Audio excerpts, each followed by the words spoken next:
अहम ख़बर आहे नाज़रीन अवां खे आगाह कंदासीं। वॾे वज़ीर शाह अब्दुल लतीफ़ यूनिवर्सिटी जे वीसी जे गैर इख़लाक़ी वीडियो वायरल थियण वारे मामले जो नोटिस वठी छॾियो आहे। हिकु बार ॿीहर नाज़रीन या ब्रेकिंग न्यूज़ अवां सां शेयर कंदा रहूं। वॾे वज़ीर शाह अब्दुल लतीफ़ यूनिवर्सिटी जे वीसी जे गैर इख़लाक़ी वीडियो वायरल थियण ख़िलाफ़ मामले जो नोटिस वठी छॾियो आहे। निगरान वॾे वज़ीर मामले जो नोटिस वठंदे शाह अब्दुल लतीफ़ यूनिवर्सिटी जे वीसी डॉक्टर खलील ख़िलाफ़ जांच जो हुकुम ॾेई छॾियो आहे। वीसी ख़िलाफ़ संगीन नोयत जा इल्ज़ाम आहिनि। इंक्वायरी लाइ 3 वीसीज़ ते ॿधल कमेटी क़ाइमु कई वई आहे। वॾे वज़ीर जो इहो चवणु आहे।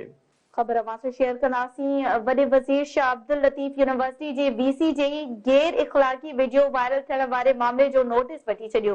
निगरान वॾे वज़ीर मामले जो नोटिस वठंदे शाह अब्दुल लतीफ़ यूनिवर्सिटी जे वीसी डॉक्टर खलील ख़िलाफ़ जांच जो हुकुम ॾेई छॾियो आहे।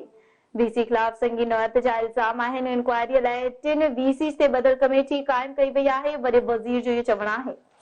हिकु भेरो ॿीहर या ब्रेकिंग न्यूज़ नाज़रीन अवां सां शेयर कंदा रहूं। वॾे वज़ीर शाह अब्दुल लतीफ़ यूनिवर्सिटी जे वीसी जे गैर इख़लाक़ी वीडियो वायरल थियण वारे मामले जो नोटिस वठी छॾियो आहे। निगरान वॾे वज़ीर मामले जो नोटिस वठंदे शाह अब्दुल लतीफ़ यूनिवर्सिटी जे वीसी डॉक्टर खलील ख़िलाफ़ जांच जो हुकुम ॾेई छॾियो आहे।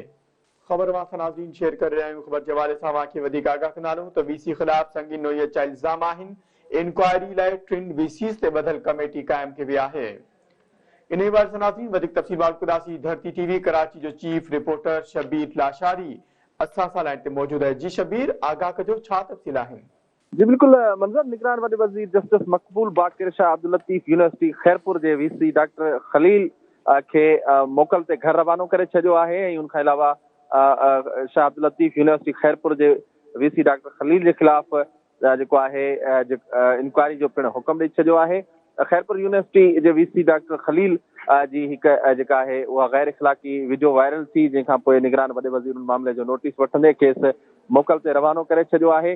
निगरान वॾे वज़ीर जो चवणु आहे त शाह अब्दुल लतीफ़ यूनिवर्सिटी खैरपुर जे वीसी ख़िलाफ़ संगीन नोयत जा इल्ज़ाम आहिनि ऐं उन्हनि जी इंक्वायरी लाइ जेको आहे सिंध जी 3 यूनिवर्सिटियुनि जे वीसीज़ ते ॿधल 3 रुकनी कमेटी जेका आहे उहा क़ाइमु कई वई आहे। निगरान वॾे वज़ीर जो चवणु आहे त कमेटी में NED यूनिवर्सिटी जो वीसी डॉक्टर सरोशो लोधी ऐं उनखां अलावा डाउ यूनिवर्सिटी जो वीसी डॉक्टर सईद कुरैशी ऐं सिंध मदरसा यूनिवर्सिटी जो वीसी मुजीबुद्दीन सहराई शामिल आहिनि, जेके जांच करे रिपोर्ट पेश कंदा। रिपोर्ट अचण ताईं निगरान वॾे वज़ीर शाह अब्दुल लतीफ़ यूनिवर्सिटी जो वीसी खे जेको आहे मोकल ते घर रवानो करे छॾियो आहे। यादि रहे त कुझु ॾींहं अॻु में शाह अब्दुल लतीफ़ यूनिवर्सिटी खैरपुर जे वीसी जी हिकु गैर इख़लाक़ी वीडियो जेका आहे उहा वायरल थी। जी, वॾी महिरबानी शबीर आगाह करण लाइ।